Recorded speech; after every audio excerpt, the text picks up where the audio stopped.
there's problems in the historical record for Muhammad.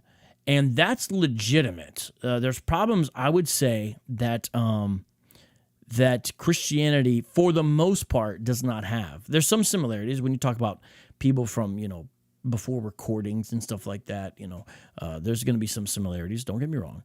But it's interesting how much farther away Christianity is, 600 years older than Islam. And yet the record is much more solid in 1,000 ways. Not necessarily in my mind as to Muhammad's existence. Yes, I do. Somebody's asking me, Niles guy. And I hope this doesn't become some kind of point of contention where if people start believing Muhammad existed, that that all of a sudden they're like, sellouts or something. But Niles guy asked me nonetheless, where did your question go? I was going to put it on the screen. Niles guy, where did your question go? I just saw it. Oh, there it is. Okay. The answer is yes. I definitely think Muhammad existed. I don't really think there can be much doubt if we're going to be honest about it, in my view. I understand, Jay Smith, and he's very formidable, right? And he brings up some fascinating things that, a lot of us hadn't heard or considered. But I think he definitely existed. And part of it is for David's reasons that he gave. And David's funny because it's basically the criterion of embarrassment using that historical, gauge. And the idea is nobody would make this up. And there's so many problems here, you would fix them if you were inventing somebody in essence.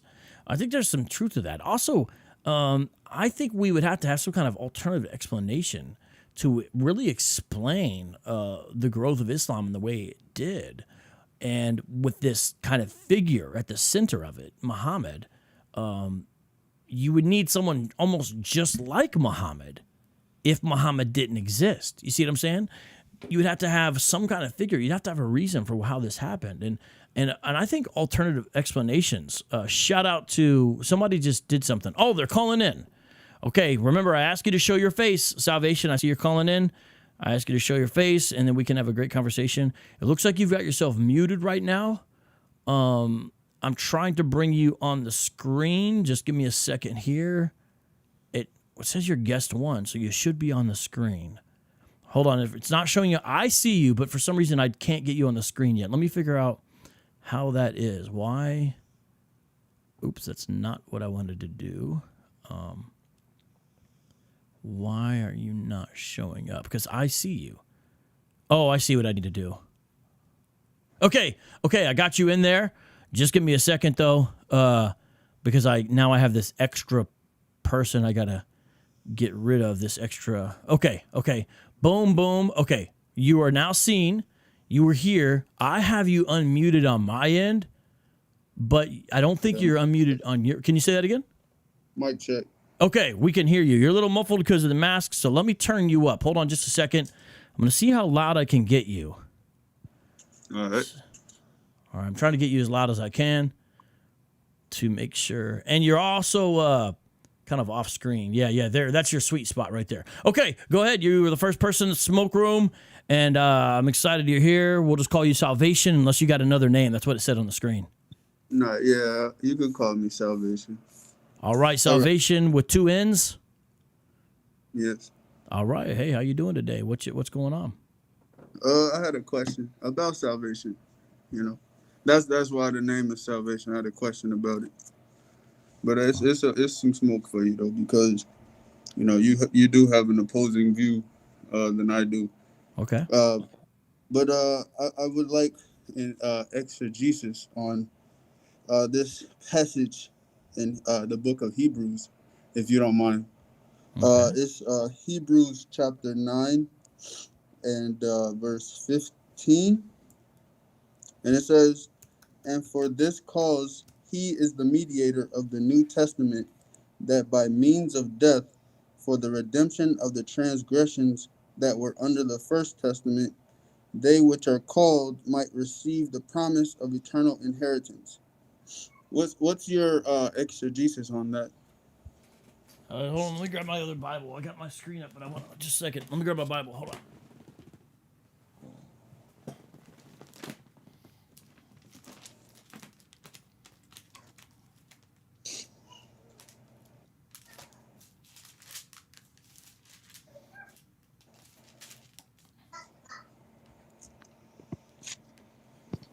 All right.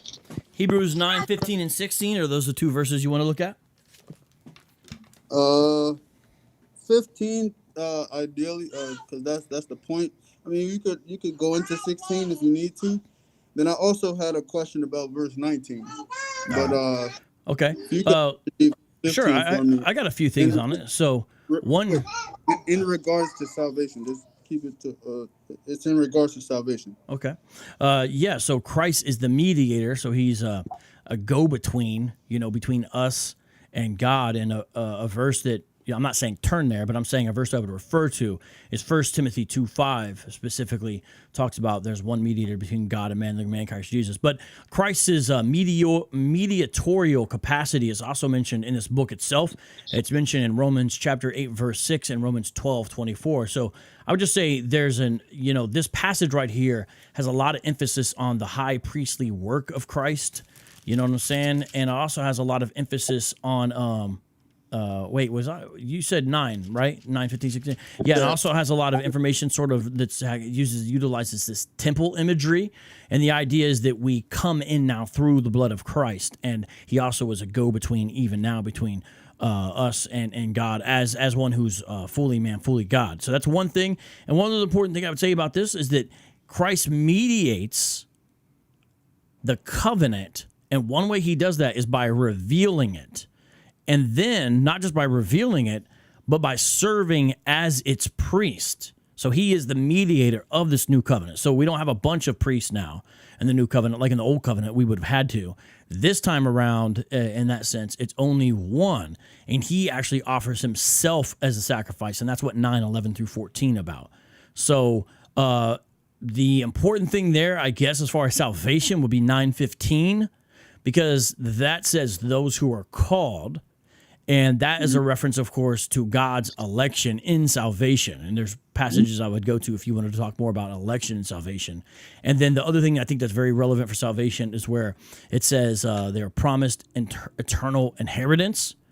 And so those who follow Christ inherit an everlasting salvation, which actually is referred to a number of times in the book of Hebrews as well. And, of course, the first covenant is the Mosaic covenant, but we're not in that because we're in the new covenant. And last thing I'll say is that where it says redeems them from the transgressions, that's important because that's how we are able to be forgiven.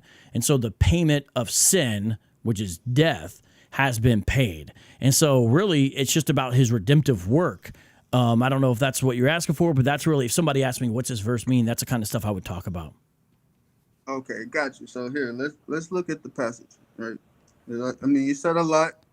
Some of it, I don't necessarily agree with, but I do want to, in here, I don't want to sidetrack into a different, topic.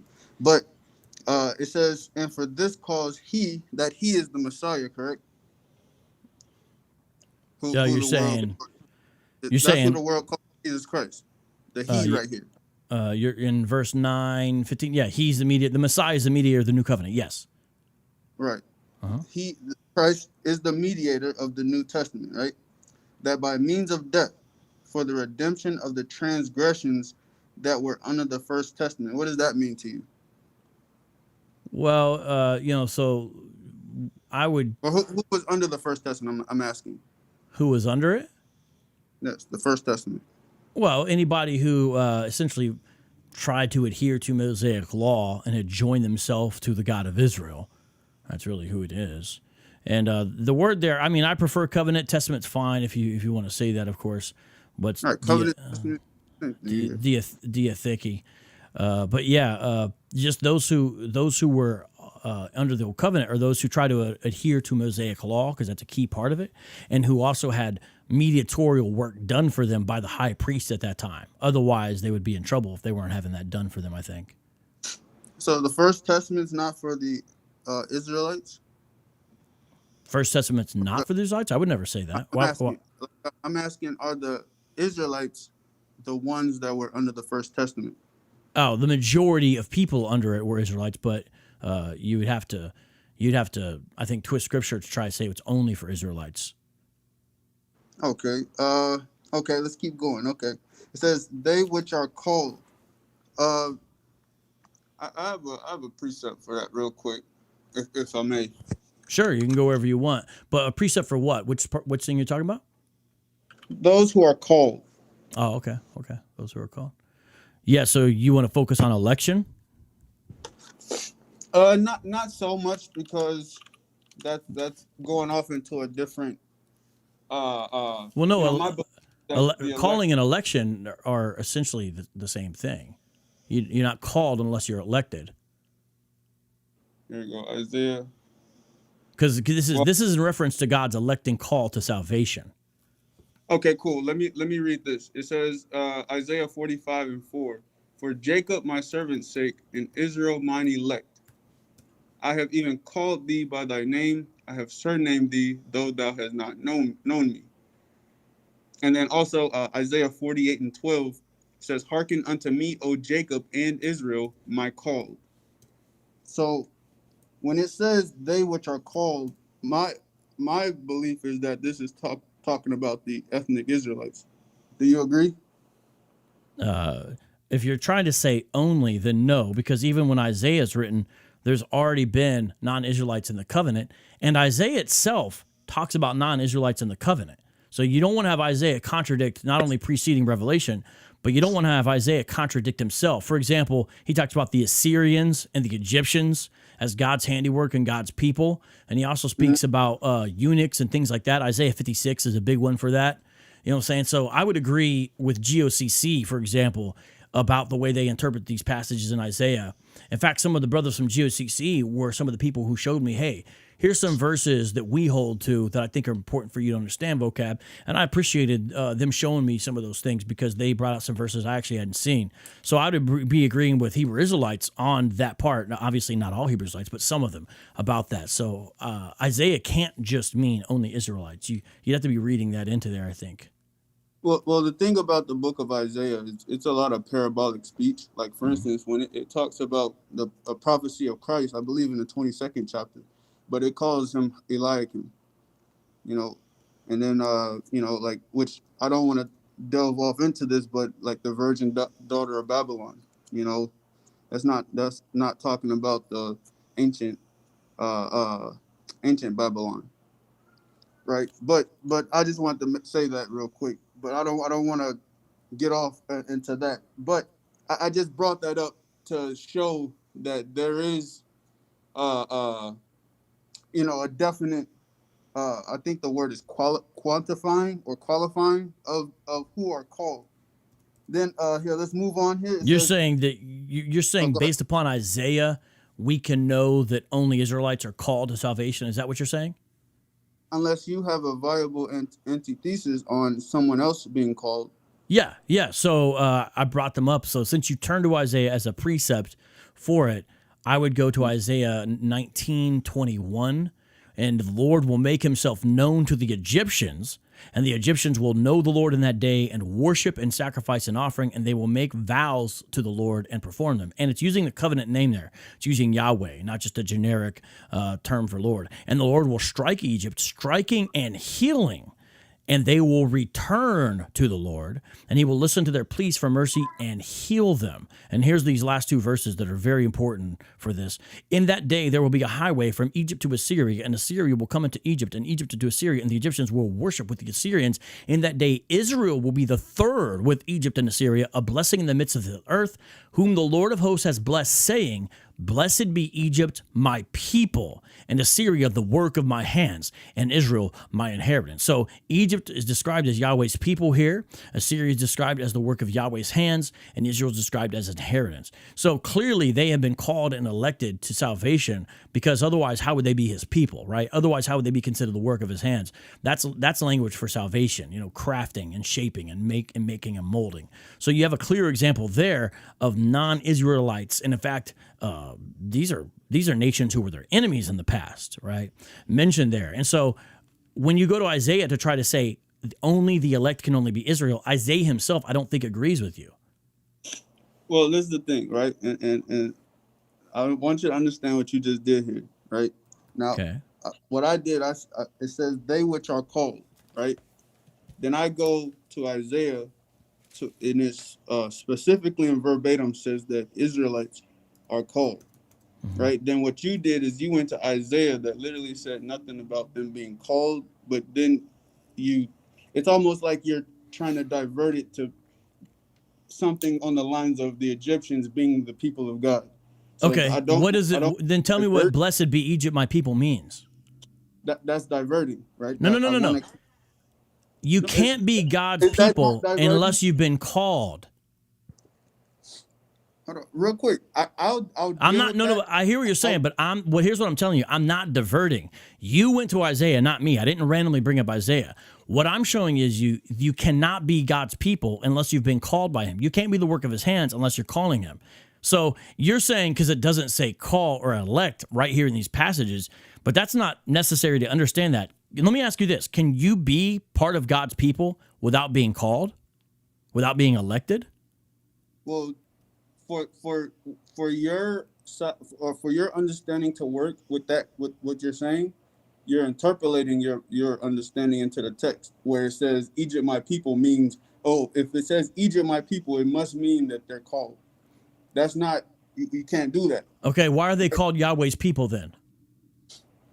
Like I said, I'll deal with that, but first I want to. Well, but that's fine. But what I'm saying is this is fundamental to the discussion, because if you look at verse 18, it speaks about the 5 cities in the land of Egypt that speak the language of Canaan will swear allegiance to the Lord of hosts.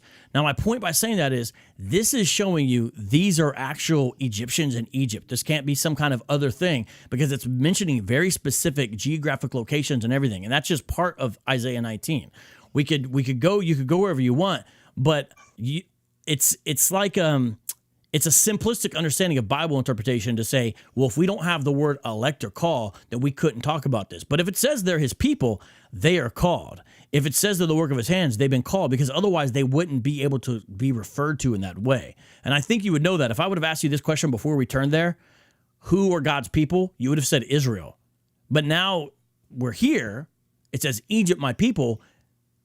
I think you understand that's a problem for the interpretation you're trying to push forward. So I want to take the whole Bible, not just one verse. And you went to Isaiah, so I went to another part of Isaiah. That seems fair to me, but go ahead. But this is the thing, right? And this is why I'm because I'm familiar with I've seen you dealing with Israelites and whatnot, and I understand how if a point is being talked about, how quick you are to divert and bring up another point. Okay, I'm a little irritated by you keep on saying I'm diverting. Who went to Isaiah? You or me? I went to Isaiah. Okay. Yes, I did. So why are you allowed to go to Isaiah but I can't? It's not about allowing to. What I did was this. I'm sticking to Hebrews 9 and 15, but it says something. They which are called. All I did was show that Israel's called. Then I asked you if you had a viable antithesis on another nation or other people being called. Then you went to Isaiah 19 to show that it says Egypt my people. So what that argument is who are God's people? That's not what I'm even bringing up here. What I'm talking about is salvation, and Hebrews 9 and 15 being the point of contention here. That's what I'm doing here. So I don't want to divert. I'll deal with it, but I want to first clear the initial point of contention, if that's fine with you. Yeah, I'm just saying though, so you're basically bracketing it. You're saying I'm not going to deal with that because you're diverting. That's what you're saying. Okay, so no, I will deal with it. I will, right? Okay. But I first want to deal with the initial point of contention. That's what I'm saying. Okay. So the initial point of contention was salvation. Hebrews 9 and 15 in regards to salvation. And I went to Isaiah simply to prove just my position that my belief is that the Israelites are called here in this passage is what he's referring to here. Well, if you only will allow the word called, if that's what you're going to do, then you could go to other places in the New Testament like Matthew 22, specifically verse 14. Jesus speaks a parable about the king who invites people who are supposed to be invited, but they don't want to come. And so then he invites, what he does is invite other people. He invites these other people who are not supposed to they weren't supposed to be the ones who come to this thing. And then what he says is, many are called, but few are chosen. This parable it's pretty obvious that it's saying Israelites first, but they rejected Jesus, and so he went to other people. And if you're only saying called is the only way you're going to do it, then I would want to No, know. no, Then I would want to no. know. Okay, then who was called first in the parable, and then who's getting called after that? You see what I'm saying? If you're going to focus on the word call, but clearly he called others, and that's what that parable is all about. He said that parable against the Israelites of his day. You see what I'm saying? Right. Well, he was giving a parable about the kingdom of heaven, and he also gave another parable talking about the vineyard, about having the people that were watching over the vineyard, and it was stripped from them because they killed the prophets. Then they killed the heir. You know Yeah, what I'm that's a talking about? brother. That's a parable against Israel. You're kind of proving my point here. Really, it was a parable against the Pharisees, but No, that's it was a parable against the nation. That is not just a parable against the Pharisees. And even if you want to do that, I hear what you're saying. In Hebraic way of thinking, the Pharisees are not some standalone group by themselves. In Hebraic thinking, the leaders of the people are representative of the people. A condemnation of the people is a condemnation of leadership, and it doesn't say that, though. But if you want to make it just against Pharisees, I understand that point. It's a condemnation against the people as well, because they're representatives of them. Similar, just like with Adam or Isaiah, where he says, "Woe is me, I'm a man of unclean lips." He's saying that because as a representative of the people. So I hear what you're saying, but that parable was given against the Israelites. So if you want to say that, I would say, okay, there's your antithesis. Who was initially called in that parable, and then who's called afterwards? Who are the two groups of people that are being called there? Because I would say it's a case of Jew and Gentile. You want to have a different interpretation, I want to know why and what it is. sure. I'll be happy to do that. But Okay. first, we have to stick to the initial point because we're almost finished here, right? Okay, but just know the reason I did that is because first you went to Isaiah, so I followed you to Isaiah. Then you said, no, it has to say called. So then I went to a passage that said called. So I'm trying to work with you. You see what I'm saying? I'm Sure. trying to do kind of what you're asking me to do. I don't see how that's diverting, but if you don't want to focus on either of those, the floor is yours. Go ahead. Gotcha. So here it says, "They which are called might receive the promise of eternal inheritance." Right now, I would have a precept for that in regards to the promise in Romans 9 and 4, where it says that the promises are pertaining to the Israelites. Right. So my thing or my interpretation here of Hebrews 9 and the 15th verse is saying that Jesus Christ died for those who were under the first testament, which were the Israelites. And I want to ask, do you agree with that? Some of the people who were under the first covenant will receive the benefits of Christ's blood applied. But everybody running around who at that time might say they're part of the old covenant, or they wouldn't describe it as the old covenant, obviously, but now what would be the old covenant? Certainly, Jesus did not die for them. I'll give you an example of what I mean. Achan. I don't think his sins are paid for. I don't think you can find any evidence that his sins are paid for. Not just Achan. Korah, the man who led the rebellion against Moses in the wilderness. I don't think his sins are paid for. He died in judgment. You go down the list and you start to look at the wicked kings, Judah, Manasseh, Jehoiakim, Rehoboam, Jeroboam. You start to look Jezebel was an Israelite, but you start to look at those people who would be circumcised. They may not have eaten pork, whatever, but they nonetheless, clearly, their sin is not paid for. They died in their sins, and so they're going to experience the outer darkness that's described in that parable that I went to earlier. Do you believe yourself, though, that Ahab, because he was an Israelite, that Jesus Christ paid for his sins? Well, I understand that God's ways are not our ways. I could give my biased opinion, but at the end of the day, the Most High sees everything. The Most High knows everything, and also it says He will have mercy on who He will have mercy on. So it's not my position to say whether or not that their sins are forgiven. Just like when the woman with the alabaster box and whatnot, and then I believe the Pharisee was like, only if he knew what manner of woman this was, that she's a sinner, and her sins were forgiven, and which were many. And Christ even gave the parable to see who would appreciate having their sins forgiven the most, roughly paraphrasing. But it just to answer that, it's not my position to say whether or not Ahab is his sins are forgiven, or whether or not, all I can say is my belief is that salvation, as it pertains to Jesus Christ, is for the Israelites based on a few scriptures. But this one is, I believe, is more those clear examples cut. I brought up. I appreciate your answer. You're trying to not be presumptuous. Okay, I can respect that. But what I was getting at by that is saying this: is every Israelite who has ever lived, by sheer fact that they are an Israelite, have their sins been bought and paid for? Will you see them in the kingdom? Any given Israelite, regardless of if they faithfully walked with Yahweh, Caiaphas, Judas, and those are all Israelites during Jesus' day. You said earlier you think that parable was against the Pharisees. So think of the wicked Pharisees that never repented. Do you believe by the fact that they are Israelites, they will be in the kingdom just because they're Israelites? Or do you think there's something else to it? I can't answer that. You don't know the answer of, okay, how does a person receive salvation? Is it by being an Israelite? Is the one requirement needed to receive salvation is to be an Israelite? Is that the only thing a person needs? See, the reason why I can't answer that is because what that would do is that would open up a can of worms that I'm not really wanting to deal with at this moment. Well, it's fundamental to the question, because if your presupposition is every Israelite who's ever lived automatically has salvation just by being an Israelite, then this conversation, I know, but I'm saying that's why I'm asking you these questions, to ascertain that about your belief, but you're not being very forthcoming about it. So I'm trying to understand, okay, what is your view about that? Because this whole conversation is essentially moot if you believe every Israelite who has ever lived automatically receives salvation just by virtue of them being an Israelite. To me, it's very simple. Let me show you why. You should be able to answer this because check this out. Nicodemus is a perfect example. So he's a Pharisee, right?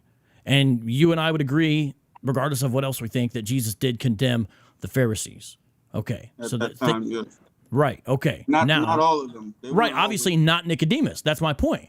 Right, but even Nicodemus, who comes to Jesus and speaks to him in John chapter 3, what happens? What does Jesus say he needs to do to see the kingdom of God? Do you remember? He would have to be born again. Right. So his natural birth was not enough, was it? No. Okay. So it's very sort of an easy answer then, isn't it? I got you. You can't just be an Israelite and automatically see the kingdom of God. So I don't know why you wouldn't be forthright about your view on that.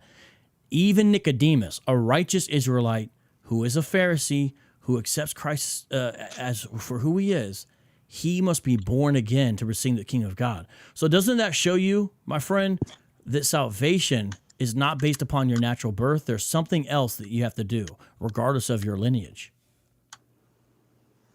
Do you disagree or agree with that statement? Repeat your question. Every person, to receive salvation, their natural birth is not enough. I would say the eligibility, you have to be an Israelite to be eligible for salvation, is what I stand at. And then Israelite to be eligible for salvation. So you would have to hold that Cornelius was an Israelite. That's another can of worms, but I do believe that he's an Israelite based on the flow of the Bible. Not based upon that passage, because there's nothing in that passage that tells you he's an Israelite. I'm glad you were honest in your answer. You have to do it based upon their presuppositions about who you think is eligible. You cannot look at Cornelius' situation and tell me one single line in there that lets you know that he's an Israelite. Well, I appreciate you saying those answers, but here's what I got to say to you. You may not realize it, but you have essentially radical beliefs in regards to salvation. You're not just a Hebrew Israelite. You're a Hebrew Israelite who has pretty radical beliefs. So you're in a minority, even amongst your own religion, and you're wrong because you have this ethnic-based thing. The problem is, though, if you believe that, you better be absolutely certain you are an Israelite. And guess what? You don't know who your father was 30 generations ago. You may know your immediate father. You may know your grandfather. You may know your great-grandfather. It's highly unlikely you know your great-great-great-grandfather. It's It's highly unlikely you've ever seen pictures of your great-great-great-great-grandfather. You got to go back 30 generations. But guess what? To prove you're an Israelite, you don't have to go back 30. You've got to go about 86. It depends how you do the math on this, because I've done it to see. You would have to go back 86 generations to prove that you are descended from an Israelite, from every single male since Jacob on down to you. And you can't do it. So you got this presupposition. You've got this presupposition, but it's going to leave you in a tight spot. Right. I hold to the the belief that knowing your ethnic lineage is not the only method of determining whether or not you could potentially be an Israelite or not. Do you believe in vibrations, spiritual vibrations? Then it would be according to your spirit. Okay, so like would you describe it as a vibration? As a vibration, what do you mean? A lot of Hebrew Israelites say you can know by the spiritual vibration if a person is an Israelite or not. Sure, you could test their spirit. You could test their spirit whether or not they're an Israelite. There's certain things, like for instance, how people feel about oppression. People's spirit towards oppression of another people. If you're like super pissed about it, and let's say you're willing to die for the cause of your people in relationship to their oppression, that's probably a good indication you're an Israelite, right? You could say, I'm talking scripturally. I'm just talking scripturally as far as testing the spirit. Well, the Bible doesn't say anything what you're saying. Nowhere does the Bible say if you feel strongly about the oppression of a people group, then that's an indication you might be an Israelite, and you can read spiritual vibrations. I mean, the reason why I'm asking you that is because I was going to ask you about John Brown. John Brown gave his life to end slavery of black folks in America. He was willing to die for it. He pretty much knew he was going to die when he raided Harper's Ferry. Very few people. Frederick Douglass wasn't willing to do that. He said, "I'm going to fight slavery with a pen." John Brown said, "I'm going to fight it with guns." So is John Brown a Hebrew Israelite? I can't emphatically say that. I don't hold to that. Well, he's very upset. He's very upset about the oppression of black folks, and he's willing to die for it. Can you tell me a non-Israelite who would do that for the Israelites? Well, I would say this, right? Let me respond by saying this, right? Jesus Christ, right? Who the world ignorantly calls Jesus Christ. He said a parable about, when he comes back, that him and the angels are going to reap the harvest, right? Where it's essentially their job to separate the wheat from the tares. And I believe that's Matthew 13. It's not up to me to determine, based on that, either that guy's skin color or based on what he did, he's an Israelite, right? I would say I have the faith that, the beginning has been determined at the end, right? The end has been determined from the beginning. Amen. So, I agree with you on that. But whether or not they're an Israelite, that's not for me. I have to work out my own salvation at the end of the day. Okay, I have a question for you. If you can't determine if other people are Israelites, how can you determine you are an Israelite? Just the belief. Just my faith, my belief in the scriptures. My spirit bears witness with the scriptures that I would go back to Abraham, Isaac, and Jacob, because nothing else makes sense as to who me and my people are in this world. So you think going back to Abraham is enough? Abraham, Isaac, and Jacob, not just Abraham. Esau goes back to Abraham, but right. So that means you believe that white people are Semitic, but Africans aren't Semitic. I do have a belief that there's a great chance that the white people, so-called white people, not white, nobody's really white, not like my mask here, but I do believe that from what I've heard, there is a great chance that the white people that we know and see today, they go back to Esau. Right. So they'd be Semitic, right? Semitic, correct. Yeah. What about Africans who are not Israelites? They're not Semitic? Africa, that blanket term African. Okay, let's say Ghanans who are not Israelites. Are they Semitic? I can't say that because I wouldn't know exactly. Well, you don't think all Ghanans are Israelites, do you? I can't, I don't hold to that belief. I would have to test their spirit for me to make a judgment whether or not, Ghanaians are Israelites, right? I would Okay. have to know their history and all. Like I would have to know. So case by case basis. Some Ghanaians might not be, some are. Do I you do realize that. your belief system puts you in a closer relationship with the white man than people who would be Black African? It makes you related closer to white people than it does Black African folks. Do you realize that? How so? Because you have white people as Esau's descendants. They're Edomites, so they're also Semitic because they would come from Shem's line.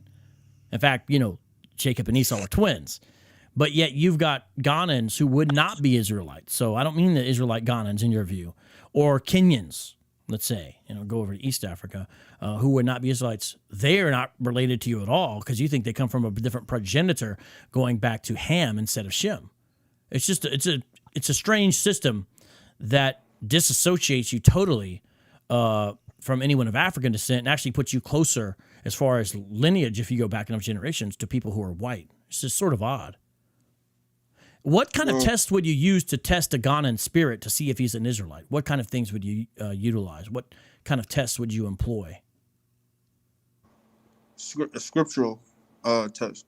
I would run them through certain scriptures and test the spirit based on scriptures. Okay. So given that there's no language barrier, I'm handicapped in that sense that let's say a Ghanaian who speaks English. Let's say he speaks English.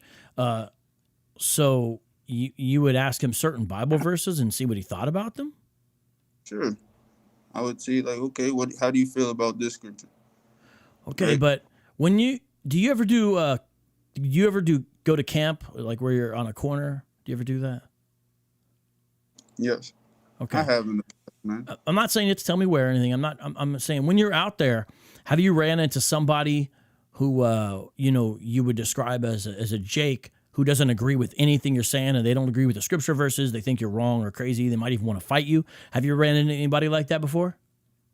I have ran into people who they disagree with the scriptures, but I can still relate to them outside of the scriptures in regards to them being God.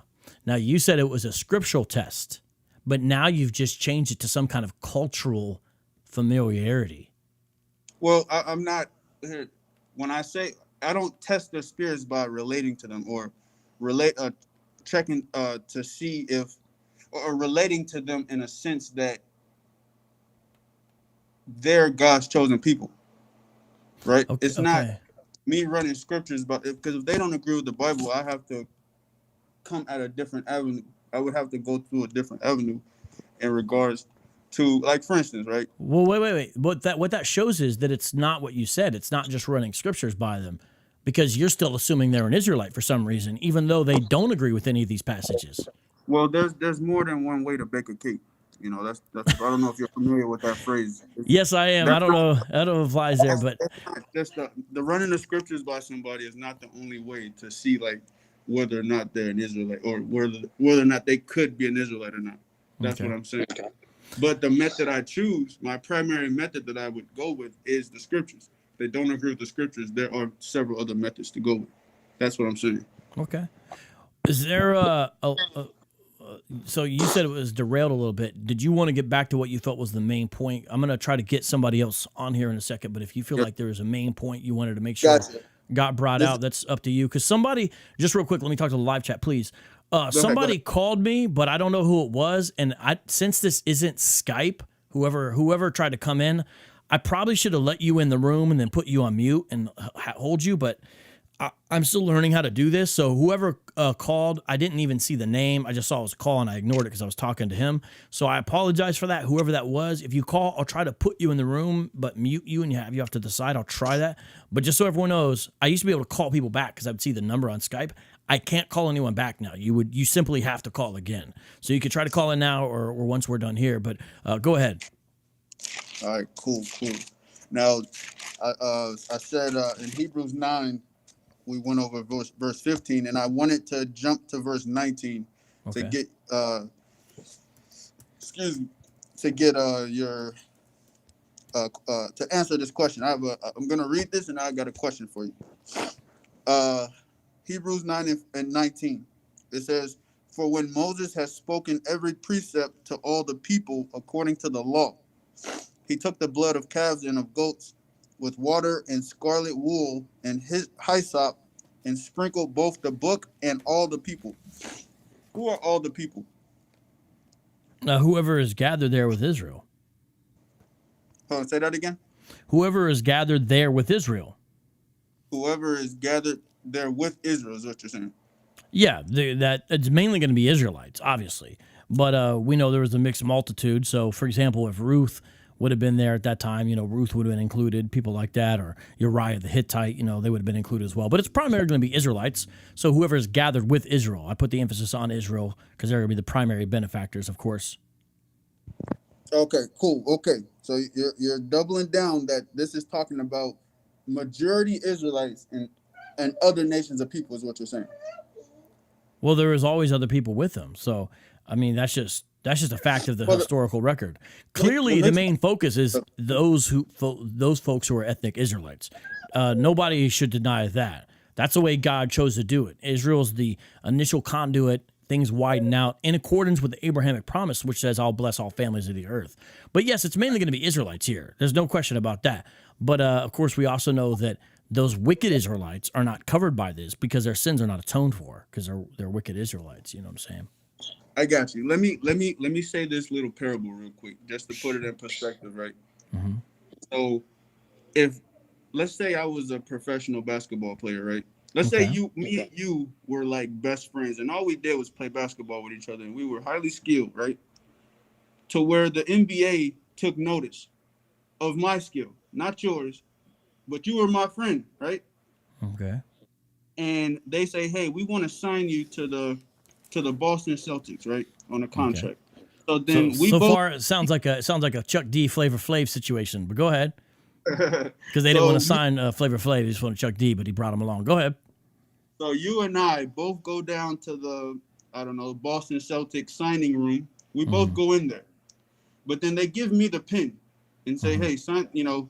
We're signing you to the Boston Celtics because you were there with me. Are you now on the Boston Celtics?"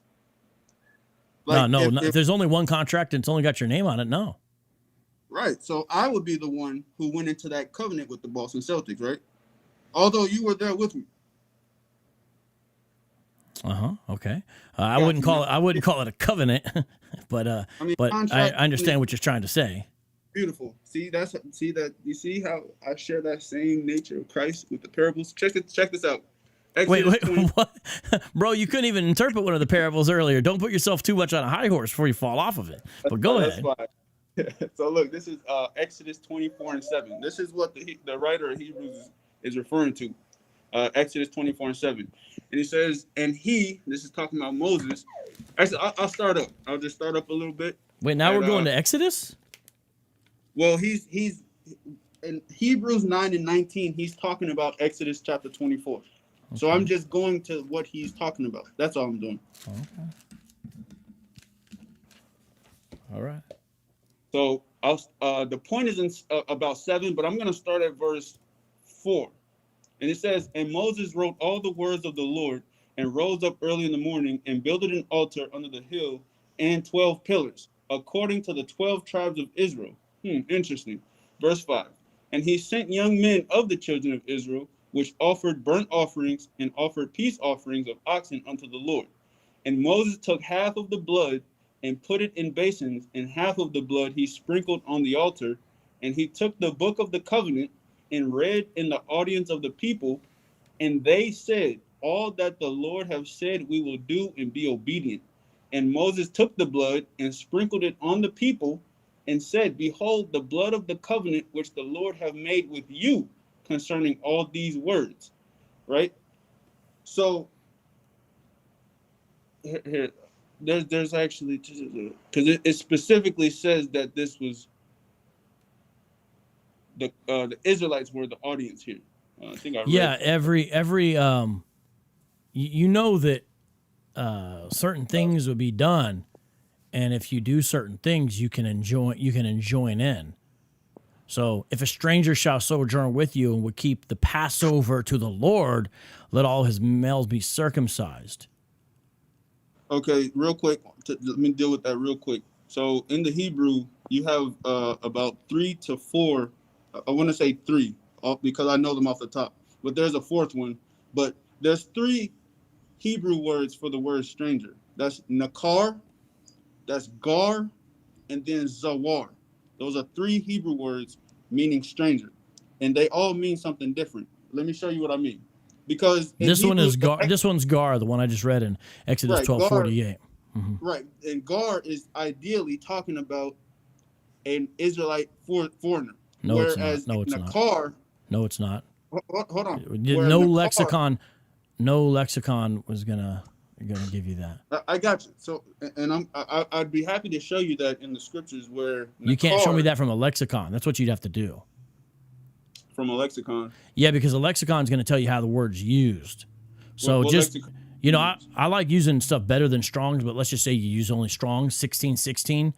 The King James Version, for example, translated as stranger 87 times, alien once, sojourner once, stranger plus another word there one time, stranger plus another word another time, stranger plus another word another time, sojourner, a temporary inhabitant, newcomer, lacking inherited rights, and notice it says inherited rights, of foreigners in Israel, though conceded rights. And that's exactly what happened here, because if you notice what it says here, then he may come near and keep it, he shall be as a native of the land. And look at verse 49. There shall be one law for the native and for the stranger who sojourns among you. So these are part of the mixed multitude, because if you notice right before that in Exodus 12, in verse 38, because I was just reading verse 48, verse 38 says, a mixed multitude also went up with them.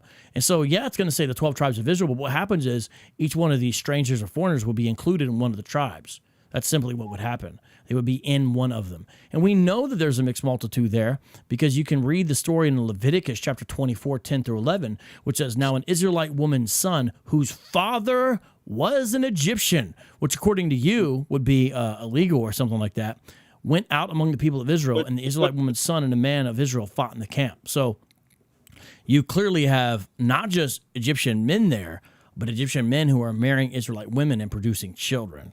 So yes, it's a minority, but you guys just try to ignore it. I just don't want to ignore it. I'm just not convinced by the desire to ignore it. You know what I'm saying?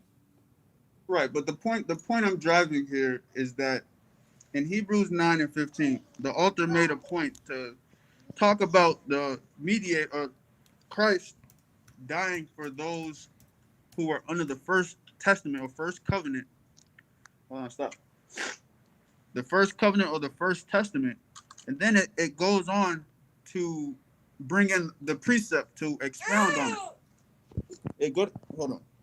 But actually, so it actually doesn't really actually say what you're saying. Hold on, real quick. Let me just finish my thought here. It says, for when Moses has spoken every piece, this is Hebrews 9 and 16, 9 and 19 again.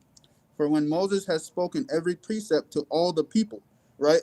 I've heard arguments where people would say because it says all, it's talking about everybody. Where here he's saying every precept to all the people, that's talking about the Israelites. It says, according to the law, he took the blood of calves and of goats with water and scarlet wool and hyssop and sprinkled both the book and all the people, saying, this is the blood of the testament which God have enjoined unto you. Like I said in my little parable, let's say there was the Egyptians or the mixed multitude. Well, no, it's not saying there was. It literally says an Egyptian father. The guy had an Egyptian father. There are Egyptians there. Why are you doubting that? What I'm saying is just because they're there was no covenant made with them. Just because they were there was no covenant made with them. Then what are all those passages in the Old Testament about how to bring the foreigners into the covenant? What are they doing there? The foreigner, are you talking about what we were just talking about with the word stranger? Yeah, see, here's the thing. It's like it's kind of like a shell game, like in New York, where, you're like, well, it's not made with them. So then I say, well, then why are there passages here in the Old Testament that talk about how to bring them into the covenant? I mean, they're celebrating the Passover, for goodness sake. And it says there's be one law for both of you. I just read that. It's incredibly explicit. Then you have to say, Well, those aren't actually foreigners or strangers. Those are actually Israelites. But you don't give any reason why we should think stranger or foreigner, someone who's described as a non-native in every way, and then says you'll be like an Israelite in relationship to the law keeping and in relationship to what's expected of you. You want us to believe those are actually Israelites. There's no indication they're actually Israelites. That's why I said you got to show me from a lexicon. So the thing is, it's like a shell game. It just keeps on moving around. But bro, these passages are really clear. So you're trying to push a certain ideology because you think it benefits you based upon your reading of spiritual vibration. But the fact is that these explicit passages go against what you're trying to sell us. They go against it. Okay, cool. I got you. So look, we're still in Hebrews. I just want to go to 8 about the new Okay, and then let's make this the last thing because I got a got brother this the last- in the green room. Okay, go ahead. So in Hebrews 8, because this is talking about what I'm talking about in Hebrews 9 is talking about the essentially the new covenant, being that Christ died for those that were under the Old Testament, which Hebrews 8 talks about that in verse 8. It says, "For finding fault with them, he saith, Behold, the days come, saith the Lord, when I will make a new covenant with the house of Israel and the house of Judah, not according to the covenant that I made with their fathers in the day that I took them by the hand out of the land of Egypt." So the point is, right, this is just kind of further proving that the old covenant was strictly for the Israelites, because here he's clearly letting you know that which he's just reiterating, I guess, Jeremiah 31. So the new covenant is for the house of Israel and the house of Judah. No, it's for the disciples of Christ. Who was gathered with Jesus in the upper room? Was it all 12 tribes of Israel? Were members from all 12 tribes of Israel gathered with Jesus in the upper room? It was his disciples, the new Israel. So he still has 12 there. Israel. But yet, yeah, you think that's funny, but that's a biblical concept, so that's fine. You're the one telling a stranger doesn't mean stranger. But check this out. You just said it's with Judah and Israel, but yet Jesus is in the upper room. Who's he with? Disciples of himself. He does not have representatives from Levi. He does not have representatives from all the different tribes, right? He doesn't have one of each person there, right? And yet he says, this is the blood of the new covenant shed for you.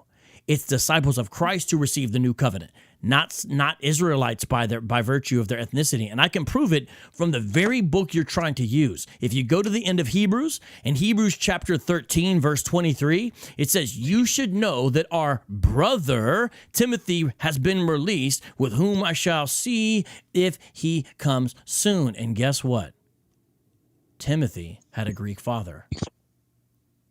Right, so we see there from the very text you're trying to use itself, we have a person who has a non-Greek father being described as a brother. So he is not interpreting this the way you're interpreting it. It's just that simple. Gotcha. See, but Paul said that there's no difference in Hebrews, Romans 10 and 12, that there's no difference from the Jew and the Greek, because they're all Israelites. Where's that phrase? Where did he say because they're all Israelites? Where did he put that in there? Well, we can clearly go into, because you quoted the first part of the verse correct. Then you just added something based upon what you've been taught by YouTube or whoever your elders are. I don't know who they are, so I'm not trying to. But whoever's taught you, that you just literally added a line to the verse. It doesn't say because they're all Israelites. You're literally adding something to get your ideology in there. I got you. What I did there was I did quote it, but then I did add my own understanding at the end. That's because I could. That, like I said, that's another discussion which I'll be happy to talk about. Okay. If you have time. But I know, we've been talking for a while. That's why I just said it. I didn't say it in the intent that I get it. I was about to expound on it and improve it, I got you. Well, I wouldn't mind you calling back anytime. Basic in the live chat actually made a pretty good point that would be relevant to this as well, based upon the last thing you said, which is Scythians weren't Jew nor Greek. Those were barbarians, and we have Scythian skulls, and those folks had blonde hair. And so they're included as well. Just look up Scythian skulls and look up their hair. You'll be like, oh, check out these blondies. But all right, we got to go. And it's not a Dennis Rodman blonde either. But all right, let's try to talk again if we could. I hope you have a beautiful day, okay? Be safe. For sure, man. Take care. All right, peace out. All right, thank you for waiting patiently. I know it's not always easy, Joshua. Looks like you got a professional setup. I feel like I'm talking to like a real YouTuber or something. You got the professional setup. What's going on? I actually do have a YouTube channel that I just started. It's called Kingdom Strong. Kingdom Strong. What do you do on there? Yeah, so my main mission is to just help millennials and Gen Zers to trust the Bible and to strengthen their faith in Christ. There's only like 9 subscribers right now, so no worries about that. That's all right. That's you got to start somewhere. You know, you got a decent setup so far. So yeah. Thank you. So my question has to pertain with Sheol and the Day of Judgment. Oh boy. So first, I want to kind of gauge your view on whether the Day of Judgment is a singular event or if it's something that happens when each person individually dies. Man, I don't know if I'm going to be as much help as I would like to be here with this.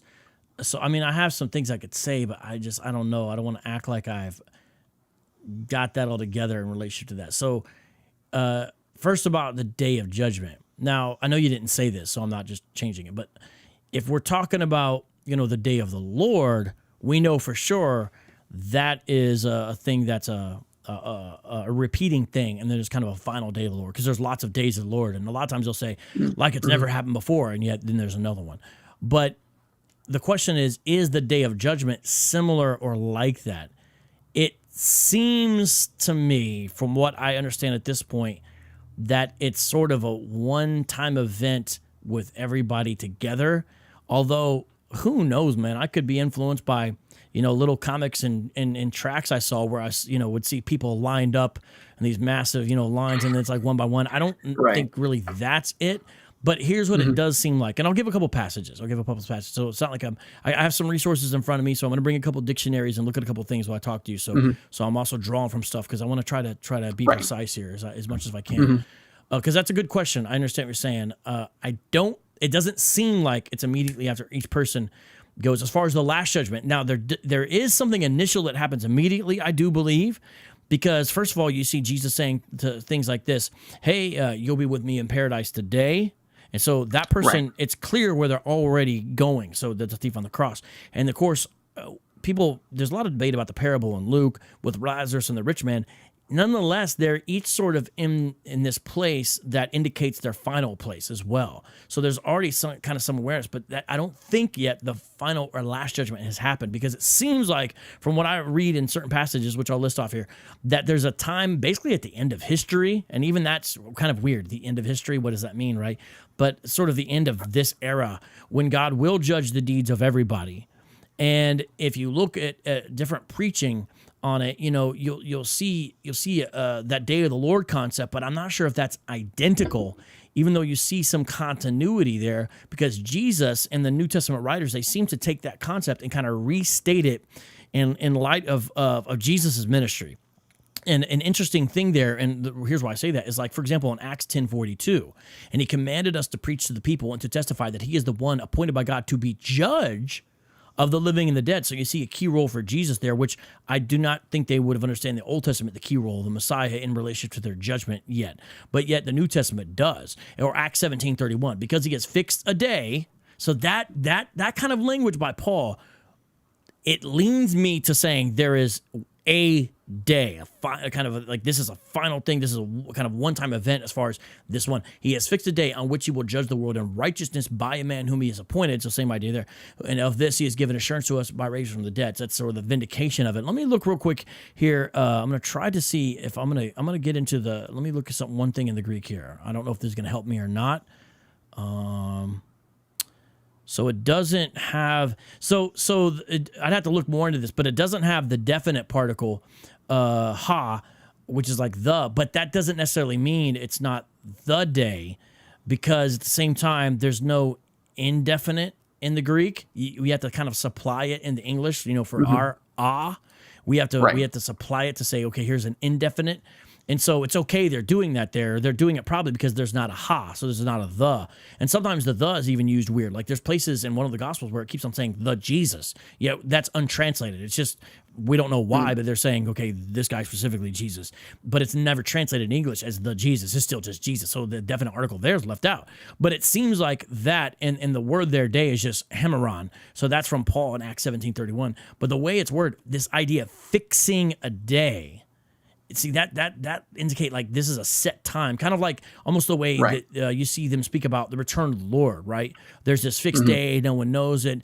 And so that's what it would seem like to me, unless we're totally misunderstanding it, and really that's just when the Lord returns. But I don't think that's what it is, based upon a number of other scriptures. Now let me go back to what I was looking at there, because I had a pretty helpful Bible dictionary pulled up that I just want to kind of look at, that I thought had some helpful stuff. And so you see that. Now it looks like both believers and unbelievers, of course, do appear, and here's a quote, before the judgment seat of Christ, so that each one may receive good or evil according to what he has done in the body.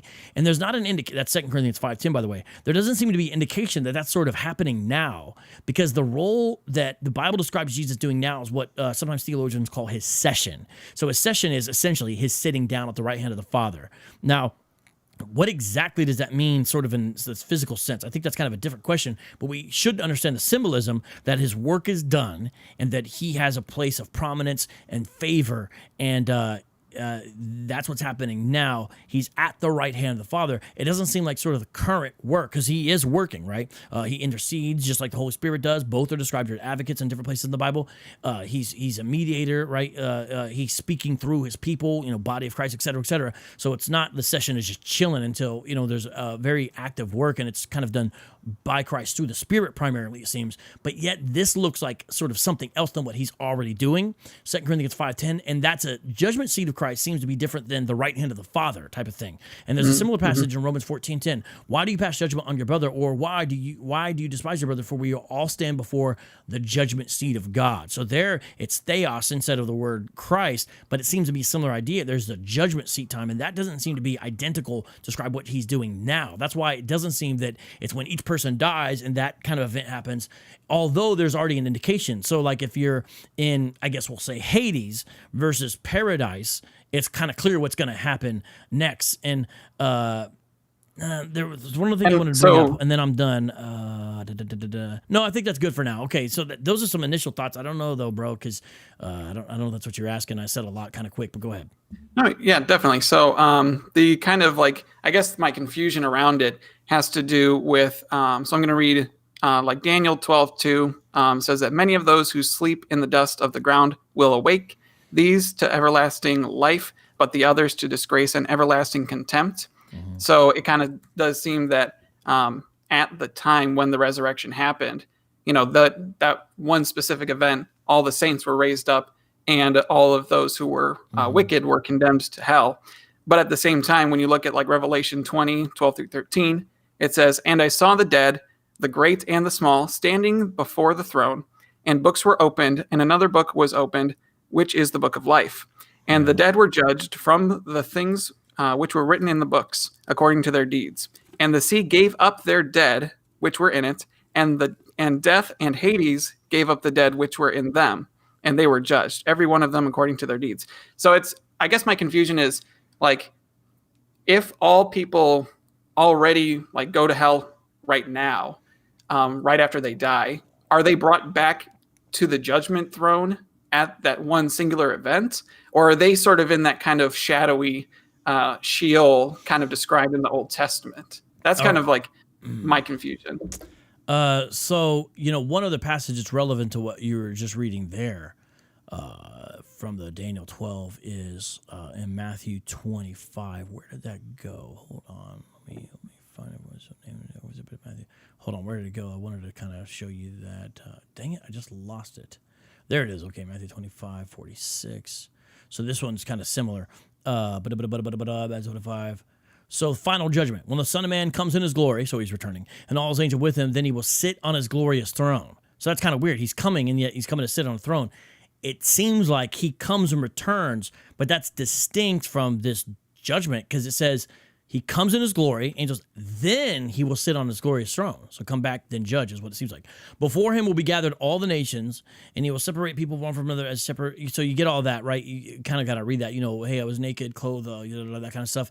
And here's what's important, though, at the end where it says this, I think, verse 46, and these will go away into eternal punishment, but the righteous into eternal life. So that's similar to the Daniel passage. These are describing, it seems like the same event from kind of different angles, you might say. And so the question then about Sheol, well, part of the problem is in relationship to hell. And what I mean by that is the way hell is translated in our English Bibles has created a lot of confusion because one word has been utilized to translate something that have different meanings. They have different meanings. So you'll see it say Sheol, and yet it's not, or I'm sorry, you'll see it say hell, but yet it's kind of like, what's the word underneath that? And so that's not exactly helpful. So I think that the Old Testament concept of Sheol is different. It's not to be confused as being identical with the later doctrine of hell. And because it seems like Sheol, everyone is gathered indiscriminately, right? David's talking about, why would David speak about that? Good and bad, saints and sinners, right? And so you're simply joining those who have gone before you when you die, gathered unto his people is somehow how it's utilized. And so the question is, then what happened next? So there's some theories about this, and it gets a little bit speculative, but I understand why people go there, and maybe it's right, which is like, maybe you've heard all this because it's obviously you're thinking about it and stuff. Essentially, Sheol would have, and we're speaking in these very kind of clunky terms, but there's really no other way to do it. Essentially, two compartments, Hades and paradise, or Abraham's bosom. And that these are places that are not sort of the final stop, but they're sort of part of the afterlife for everybody. And there's a final stop. And here's why we would say that. The one thing is, there's certain passages, maybe, for example, in Peter or some other places, where it seems that after Christ's work, that's not what people are doing. It's not paradise or Abraham's bosom. It's described differently. They're with Christ, to be with Christ. Almost essentially what we might say is heaven. But see, that's problematic too as well. How do we conceive heaven? But it seems like there's a difference. So it seems like now the believers are going directly to be in the presence of Christ. That's the way it's described. And yet, we have the wicked in Hades. But here's the thing about Hades. At the end of Revelation, it's being described as being something that is thrown into the lake of fire. So Revelation 20, 13, 14 is a fascinating passage. And the sea gave up the dead who were in it. Death and Hades gave up the dead who were in them.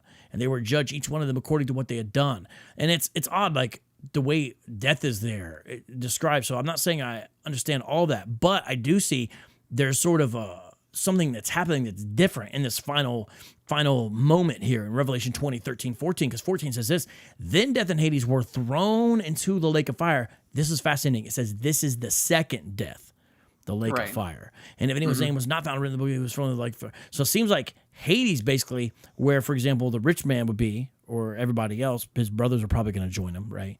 Whoever's there. That's where people are going now, is the indication, because it doesn't seem like this, Revelation 20:14, has happened yet. But there will come a time where basically it seems like you're going to go from, in a manner of speaking, out of the fire and into the frying pan, or I forget how the phrase goes. Whatever the phrase is, it seems like from worse to worse is what it seems to be like. So I've heard one time a Christian rapper said, God's going to resurrect him and kill him again. Now, that was kind of a forceful way to say it. This is a New York hip-hop guy named Corey Red. But it's a fascinating thing, because it does seem like there's a certain manner of speaking in which the second death includes sort of a resurrection unto death almost. Meaning there's a body, but it's clearly not a glorified body, but it's what it appears to be. And then it seems like the lake of fire is the final destination for the wicked. Unless this is all misunderstood and this is way more symbolic than we realize, which I don't think it is. I do think we're getting at something here, but that's what it seems like to me. But again, this is kind of a deep study, and I'm wary of people who have too quick of answers, because I do think there's different ways you could go, but that's what it seems like to me. I don't know if that helps, or were you already thinking of that or looking at some of that? Or yeah, so I was thinking about a lot of that kind of stuff previously. It is a lot of speculation. You are right about that. One of my speculations has been that You know how a lot of atheists will be like, when I die, the lights just turn off. Right. So that to me kind of like the way that I kind of work that in to Sheol being described as like a dark, shadowy pit, like a grave. Potentially, what if atheists and other non-believers go to Sheol right now, and then that second death being thrown into the lake of fire after the day of judgment to be with Satan and his minions forever and ever. So that was just one of my speculations, I guess.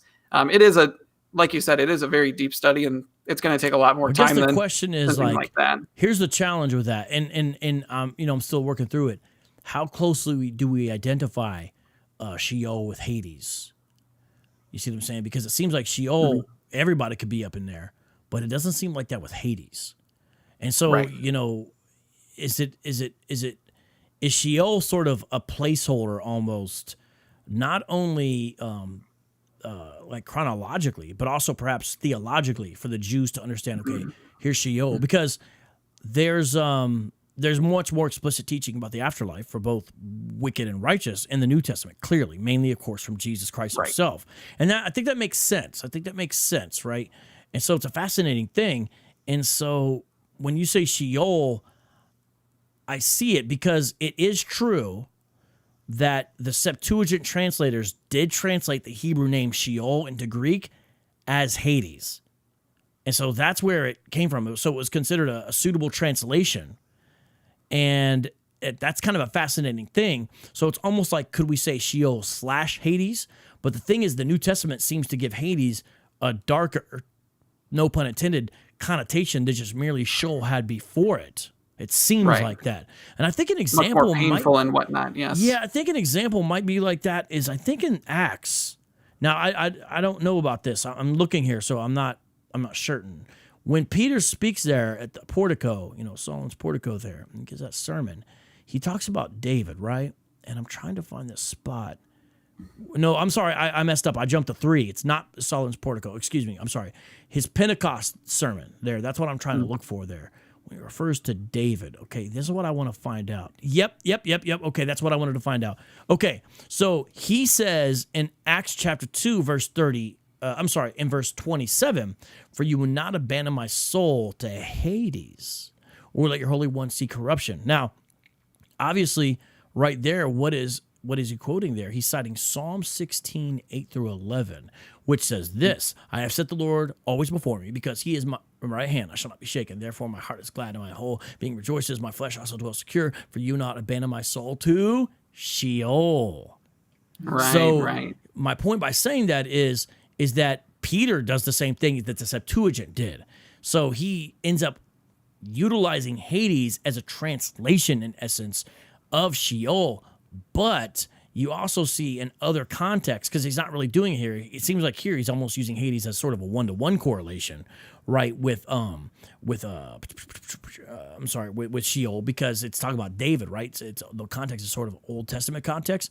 But in other places, it seems like it's something more than the grave, and the word develops, even though it has links with the Judaism of the Old Testament, develops into something basically more sinister. And one of the places would be, like, for example, Luke 10:15, Jesus says, and you, Capernaum, will you be exalted to heaven, you shall be brought down to Hades. Matthew 11:23 says a very similar thing. Matthew 12:40, that's an interesting one, because that's in relationship to Jonah. I'm just looking at some of the different passages where Hades is used. But you have this interesting concept of Jesus has the keys of Hades in Revelation 1:18. So there's like a lot to study there, but it seems like Hades develops a more, for lack of a better word, sinister term as you proceed there. And it's like receiving souls after death, but sort of just in an interim purpose. And at the end, that container, right, if you want to call it that, which is Hades, is delivered up, as we read earlier, into the lake of fire. So I would kind of be thinking, when I think of where an unbeliever goes sort of immediately afterwards, it seems like they're going into Hades. And so I think the parable there with the rich man would become an interesting place, because what's interesting about that is, even if it is merely a parable, because that parable is very different. It names people's names. Yeah. No parable of Jesus. He never says this person's name. That's an odd. It's a rich man. It's a poor man. My point is usually it's a farmer. It's a soldier. He doesn't say. He says this person's name. He says Lazarus, and he talks about the rich man with brothers. It's a very interesting. That's interesting. So there seems like something to that. However, even if it's merely a parable, Jesus can't be just misleading Israelites about the afterlife.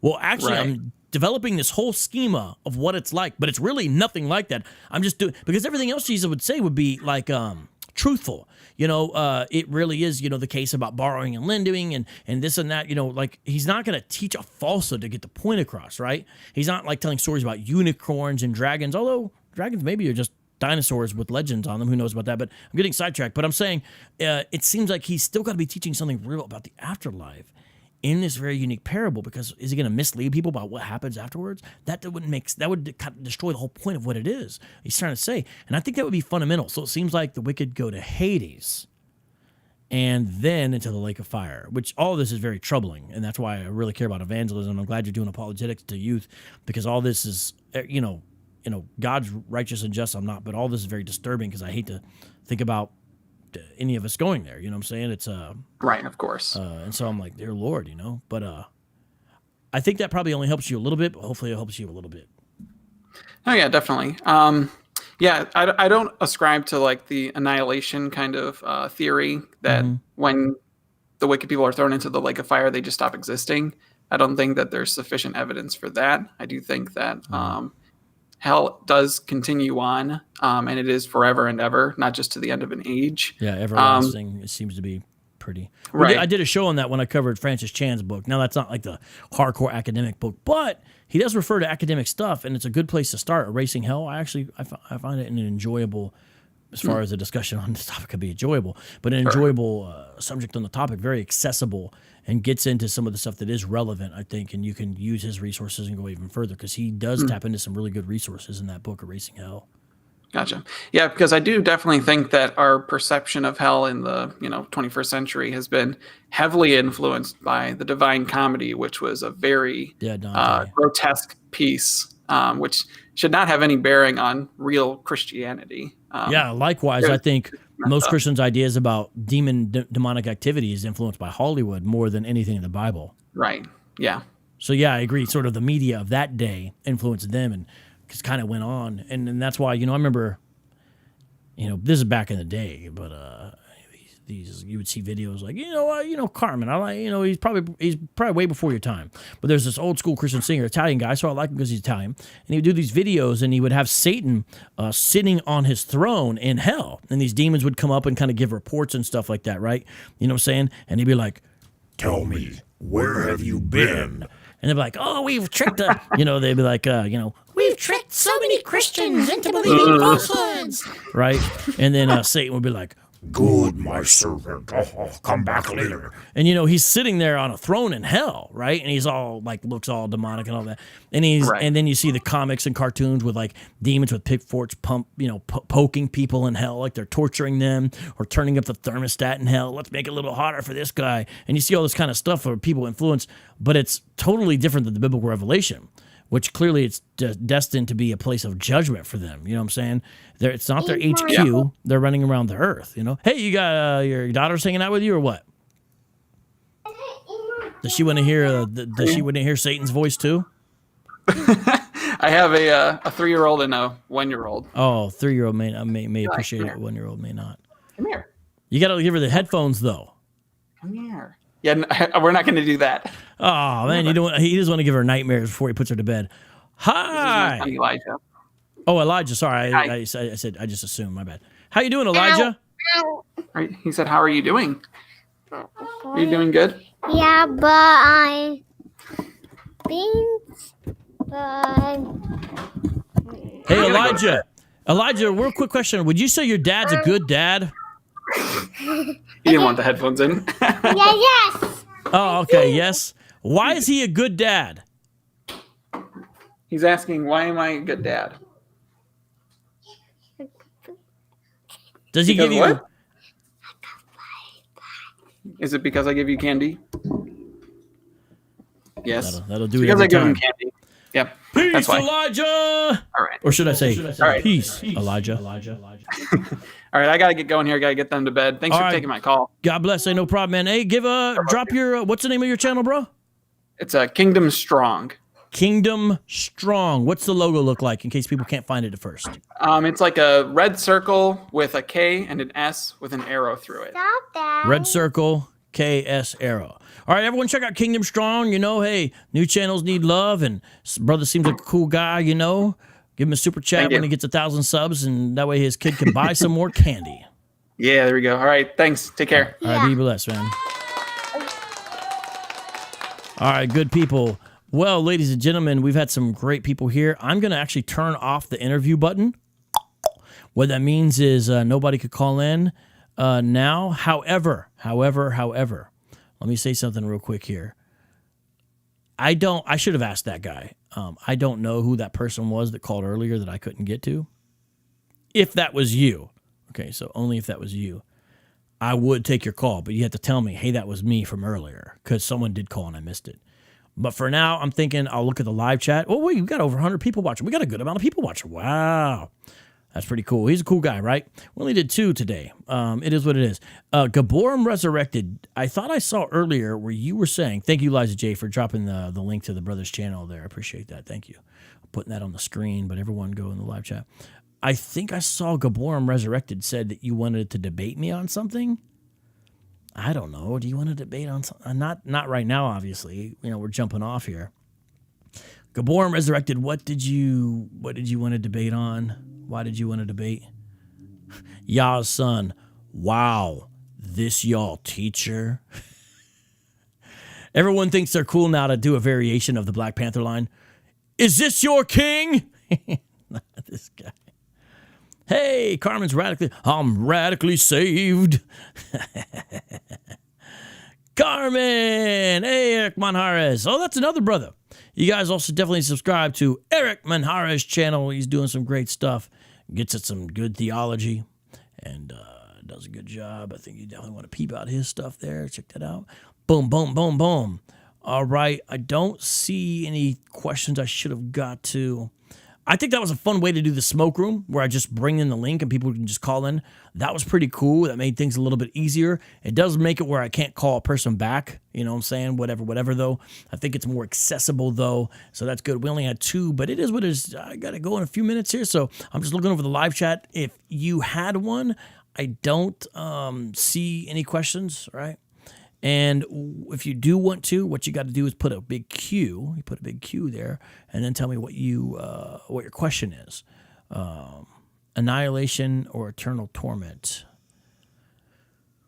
Well, Daniel, I don't see any other option biblically other than eternal conscious torment.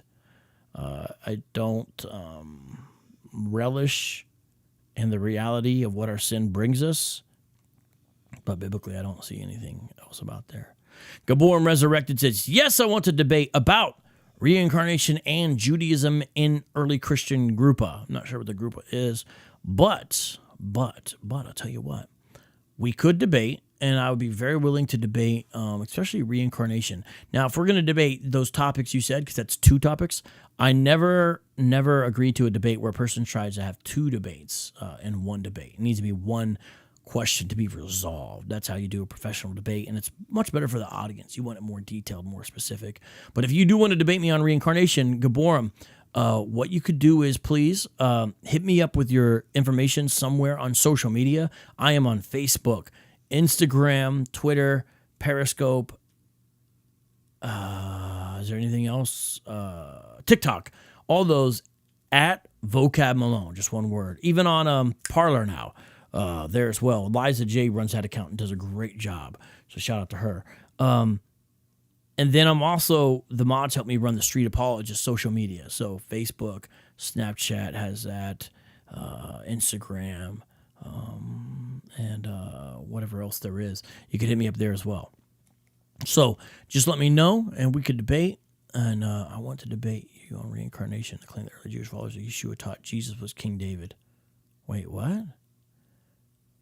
You're saying you want to debate that the first Christians did teach Jesus was King David, literally? That's an interesting thesis. If that's what you're understanding, just if you could please hit me up, okay? Because I can't set it up here, but if you hit me up on social media, we can set it up there, okay? And, Liza J says, I already subscribed to Eric. Awesome. You guys are awesome. Yeah, I'll do it, Gabor. You just got to hit me up, okay? Because it's impossible to set it up right now. We can't do it right now at this moment, okay? Rick says, recently went to King James Only Church. Preacher mentions do not believe other versions are equal thoughts. Well, look, with the King James Only stuff controversy, I try not to dismiss them, although some, sometimes they don't present the best way. But let me just say this. A preference for King James is one thing, but you get into trouble when you almost have a cultic devotion that starts to determine a person's salvation. I've seen King James Onlyists who do this. I understand some of what the King James Onlyists who have good intentions. I understand some of what they're trying to accomplish. And I even sort of respect some of their argumentation, more sort of on the pragmatic side than really the linguistic or historical side. Although it depends how they would go about that. But the King James is probably never going to be eclipsed in the majesty of the language employed in any translation in English, I don't think. I think that's probably true. Now, there's some subjective aspect to that, right? It's like, which is better, Shakespeare or, Dante, whatever, in two different languages. We get the idea. So with that being said, like, in general, I would look for a different church other than the King James Only Church, because if you went there and that's the first thing they're saying, that means that's going to be a big part of what's happening in that church. And over time, when you go there, it's going to create divisions with you and other people, and it's probably going to create an attitude of superiority. And I'll be honest, you're going to learn some bad argumentation that will not serve you well in apologetic engagement, because a lot of their argumentation is based upon things that are not logically sound or very textually wise. Now, I did interview a sort of a KJV only advocate, although he wouldn't describe himself as that way, so it's hard. He sort of favors the majority text. He puts more weight on it. James Snap Jr., I interviewed him on Facebook, and I respect him, a very smart man. So you can hear an interview with a very wise proponent of that. But he's not going to be at a church, with I don't think James Snap would do that, with the way the KJV guys come about it. So I would be very careful. But having relationships is one thing, whatever, but you just got to be really careful, Brian Israel, why do you dismiss the Hebrew customs of West Africa question? That's an interesting thing. Part of the thing is this. You can find similar customs among lots of groups of people and ascribe them and say they're Hebrew. So notice you have an assumption built into your question. You're saying there's Hebrew customs in West Africa. The question is, are they Hebrew? Just because Hebrews did them and certain people in West Africa did them does not mean they're Hebrew. Anybody can practice a custom, right? And in fact, this argument turns against Hebrew Israelites. Let me explain how. If you're going to say, look at these customs these people are doing, therefore they must be the actual descendants, then what do you do with the Sephardic Jews? Sephardic Jews practice actual Hebrew customs. And in fact, I'll be frank with you, a lot of Hebrew Israelites have learned from Sephardic, and yes, in many cases, Ashkenazi Jews. And then they dismiss them later on once they, are like, okay, we've learned enough. But if we're going to make it about customs that people practice, then how are you going to work against the argument that the Sephardic, the Ashkenazi, are Jews? Because they practice those customs a lot more explicit. They're using Torah. They're not just saying, oh, look, we also circumcise. The Egyptians circumcised. Now, it wasn't identical to the way the Hebrews did it, but the Egyptians circumcised too. But it's clear they were not Hebrews. So it just doesn't work. It's not a very good argument. The custom you practice does not determine your ethnic lineage in any way. And the question is, are they really Hebrew, or are you looking for vague similarities? And most of the time, these observations with this Hebrew customs argument are made by people who are not very familiar with West Africa, or also not very familiar with Jewish customs. And so they basically are stereotyping both of them to try to make the arguments. And what I see Hebrews like doing is utilizing that poor argumentation by people who are not very trained or learned in this area in the first place. Most of the time, that's what I see, and I think that's a problem. I wish I could take another caller. Cherry Buddha, who do you think? Cherry Buddha says, we have had one guy the whole time. No, we didn't. We had two different guys. Some shows are different. I can't go much longer. I've got something I've got to do here at the spot. So Sorry about that, but I do these again, so you can hit me up again and we can talk, okay? But it is what it is. Hey, how you doing, RNO? Where you be at? All right, Mr. Phil Fox says there are many Native American customs that many Native non-natives are using these days that automatically make them Native. Yeah, good point, and that's from a Native American brother. The Ashkenazi Jews practice Judaism, and they practice Mosaic Hebrew customs. I don't even know what you're saying. I don't see how that defeats what I was bringing out to you. What I'm saying is if you're going to use the argument for West Africans, which is kind of a generic thing, we're West Africans, like there's multiple people groups, whatever, then how are you not going to have the same logic apply to Sephardic Jews? Because they practice the things as well. See what I'm saying? Wouldn't that mean they're also the people of the book? All right, so with that, ladies and gentlemen, I think it's time to make apologetics fun again. Whoa. Radio time. Whoa. You're now listening to Street Apologists. Street Apologists. Street Apologists. Street Apologists. Street Apologists.